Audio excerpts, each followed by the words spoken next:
Assalamu alaikum wa rahmatullahi wa barakatuh. C'est la vidéo 2, donc Tafsir al-Muyassar. Donc on était dans Surat al-Ikhlas, qui est souvent traduit, le mot Ikhlas, al-Ikhlas, c'est souvent traduit par le monothéisme pur. Ok. Donc hier, on a vu le tafsir de أعوذ بالله من الشيطان الرجيم قل هو الله أحد. Madame Aïcha Barakallahu fiha, qui est une étudiante en religion de très bon niveau, mashallah, wallahu a'lam, et qui me donne des conseils depuis à peu près 20 ans, à l'époque où je travaillais à Islam Web, alhamdulillah. Donc m'a donné et où Madame Aïcha était Hafidahullah, réviseuse Sharia, donc dans l'équipe égyptienne. Donc m'a donné quelques petits conseils par rapport à hier. Qul huwa Allahu ahad. Donc donc c'était par rapport à la lecture de la sourate en entier, notamment donc à la fin, hein, dernier verset.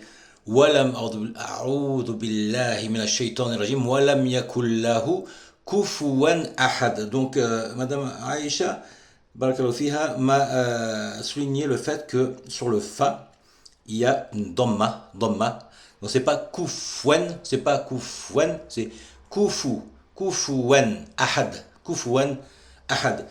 Et donc voilà, et donc hier nous avons vu le tafsir du premier verset. On dit en arabe aya. On va voir le deuxième. Allahu samad. Allahu samad, donc Allahu connu. Même s'il y a des gens non musulmans qui regardent, même des non musulmans, Allah, le mot Allah est connu. As-Samad. Alors là, beaucoup de musulmans en fait ne connaissent pas le sens du mot As-Samad. Donc beaucoup de musulmans en fait prient. Lorsqu'ils prient, ils prient avec la sourate Al-Ikhlas. Mais en fait, si on leur demandait que veut dire As-Samad, ils ne sauraient pas répondre. Alors, c'est ce qu'on va voir ensemble. Inch'Allah. Le tafsir dit Allahu alladhi kamula fi sifati sharafi wal majdi wal azama alladhi yaqsiduhu al khalaiqu fi qada'i al hawaiji wal raghaib. Alors, qu'est-ce que veut dire tout ça? Allahu alladhi, quand vous avez alladhi, c'est celui, alladhi. Kamula fi sifati sharaf. Al-sharaf. Donc vous avez trois mots clés ici. Al-sharaf, al-majd ou al-azama. Et alors je ne sais pas si on va voir, j'ai préparé ça. Ah ouais. En fait ça s'affiche à l'envers. D'accord. Donc il doit falloir faire un petit réglage, je suppose. D'accord. Donc je ne peux pas pouvoir utiliser ça pour l'instant. Alors, on verra après d'un point de vue technique. Donc, alladhi kamula fi sifat ash-sharaf. Ash-sharaf, c'est donc, comme ils disent, la noblesse. Ash-sharaf. Ash-sharaf, il y a un prénom qui est Ashraf, très connu. Il y a beaucoup de frères qui s'appellent Ashraf. Al-majd, c'est la gloire. Et al-azama, la grandeur. Al-azama, azim, Allahu, azim. Azim, c'est-à-dire qu'il est grand, il est immense. Et bien sûr, donc dans la aqidah de Ahl Sunnah wal Jama'a, tous les sifat, c'est-à-dire les attributs d'Allah, en fait, n'ont rien à voir avec nos attributs à nous. Même si on utilise le même nom, par exemple, si on utilise le mot azim, ou le mot rahim, Rahmatullah, la miséricorde d'Allah, n'a rien à voir en fait avec notre miséricorde à nous. En fait, voilà, la miséricorde d'Allah dépasse tout, Elle est d'une qualité, bien sûr, qui n'a rien à voir avec la nôtre. La beauté d'Allah n'a rien à voir avec la beauté humaine, bien sûr.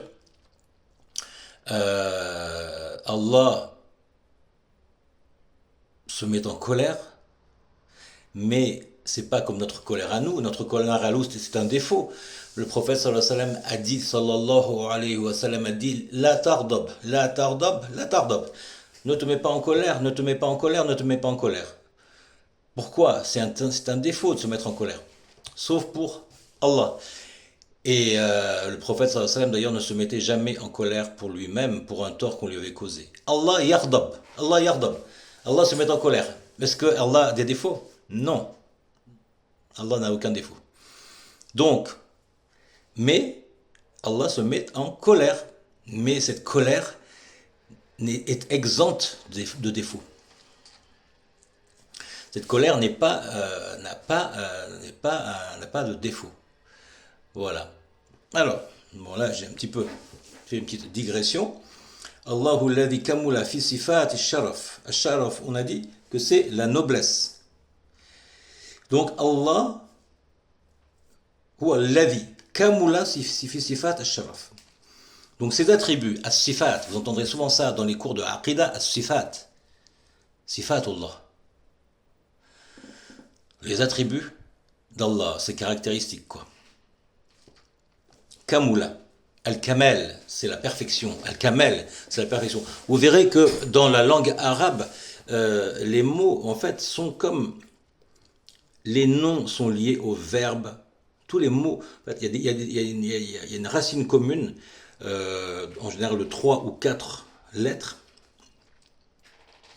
Et à partir de cette racine, c'est un peu comme des Lego. On fabrique.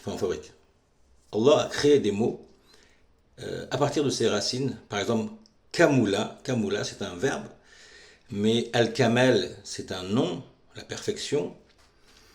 Kamula c'est donc être parfait, Al-Kamal c'est la perfection. Kamil, vous avez Kamil, parfait. Donc vous voyez, on retrouve la lettre Kaf, la lettre Mim, la lettre Lam. Et donc, ça fait une sorte de jeu de Lego. Et à partir des racines, on peut fabriquer donc des verbes, des noms, etc.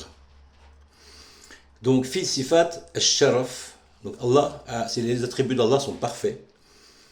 Attributs de noblesse, de grandeur, al-azama.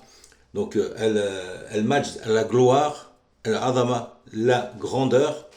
Donc, la grandeur d'Allah est parfaite, sa gloire est parfaite, sa noblesse est parfaite. Voilà. Alladhi yaqsiduhu al-khalaiq. Al-khalaiq. Al-khalaiq, ce sont les créatures. Yaqsiduhu al-khalaiq. Donc, toutes les créatures d'Allah dépendent d'Allah, sont dépendantes d'Allah. Et nous, par exemple, les êtres humains, on invoque Allah pour qu'il subvienne à nos besoins. D'accord? Alladhi yaqsiduhu al-khalaiq. Fi qada'i al-hawaïj. Donc, al-hawaïj, c'est le pluriel de haja. Haja, une chose. Une chose. Hawaïj, des choses.